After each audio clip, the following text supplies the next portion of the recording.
Hello everyone, my name is Saurabh, this is Aditya, and today we are going to talk about a weird ass clown. Oh, let's put a smile on that face. No, not that clown. Wait, we're talking about this one then?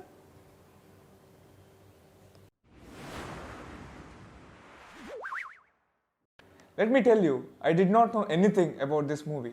We just wanted to watch a movie and this one had some good reviews. Also, it's a very fun idea to watch horror movies with friends. This movie feels very fresh and engaging. I mean, we've been used to the Conjuring esque movies, but this movie is wonderfully different. Hey, have you not seen the paranormal activity movies? Those are quite different too. I mean, yeah, but I'm talking about the good kind of different. I can literally put green dots all over here and call it as the trailer for the next paranormal activity. It, on the other hand, is a brilliant movie. It has spookiness and a weird ass clown, mixed with hilarious meta humor, which leaves the viewer horrified, but with a smile on their face. Coming to the movie, we first get to meet Bill and his brother Georgie. Bill builds up a boat from paper, you know, the paper boat, which Georgie takes out in the rain. At this point, we are introduced to Pennywise, the dancing clown. This is probably one of the best and scariest scenes in the movie. Pennywise is scary, but he has a kind of weird charm here. Also, Bill Skarsgård's acting is captivating in all aspects. The best part is surely Georgie telling that you should not accept things from strangers while talking to a clown in a sewer. He even considers going into the sewer to get back that stupid paper boat. I mean, why does he want it back? Is he afraid that his brother, who is bullied in school, will beat his ass? Coming back to the movie, Pennywise abducts Georgie and nothing happened for around a year. We get to see Bill's friend Eddie, Stan, and I'm not sure what the other guy is, but all of them get bullied. Bill figures out that the best chance of finding his brother is in a place called the Barrens. The adults do not believe him. They do not care about anything in this movie. So he goes there with his friends. There they meet Ben, who is also being bullied by the same people who bully these kids. With this help, they find out that something comes back every 27 years to haunt the people of Derry, Maine.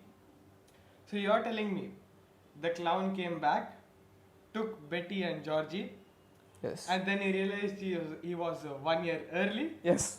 and he went back into hibernation. Yes. Cool. Just getting it out there. After this, Beverly joins the team to bring in some girl power. She is also being bullied by the girls at the same school.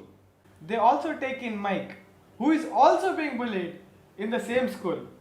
Bullying seems to be a bigger issue than the actual evil clown in the movie. Anyhow, we now have a team of children who've had some kind of encounter with Pennywise, maybe in different forms. Pennywise is very considerate in the fact that he only attacks kids who are already a group or kids who are about to join the group. What if he attacked just some random kids? No one would come to bash his head in with a baseball bat. Also, what is wrong with these kids? I mean, they see some scary ass shit clown and they run towards it. Look at it. Look at this. Who would want to be near this? Yo kid, why are you still there? Why are you not running away? If I see something like this in the middle of the street, I would be shitting my pants. Pennywise clearly doesn't attack when other people are around. I mean, all these kids are alone when he attacks.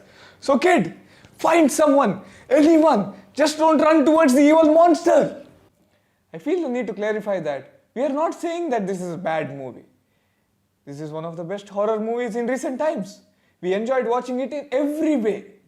So these kids band together and go to the house which is at the center of all of this madness. Yes, they go by themselves willingly. And later, by no efforts of the clown, they all get separated. They somehow manage to escape when Beverly hits him on the head.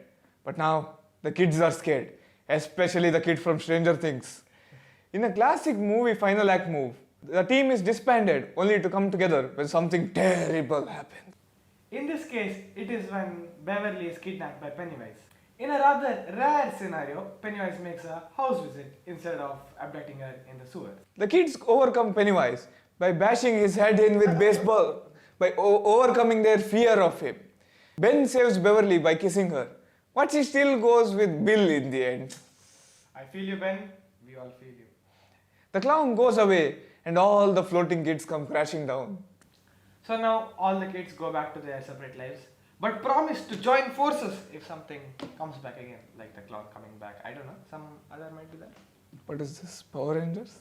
Are they going to form a Megazord someday? By some miracle, a movie which is so flawed is also one of the best coming of age stories. This movie teaches us that fear is what holds us back. Overcoming that fear is the underlying theme of this movie. Another underlying theme is that we love the kid from Stranger Things. This movie caters to people who are fans of the Stranger Things-esque style of horror movies, and it is brilliant. So that was it for this video, our review on It 1, hopefully. Someday we'll probably watch it too and review it too.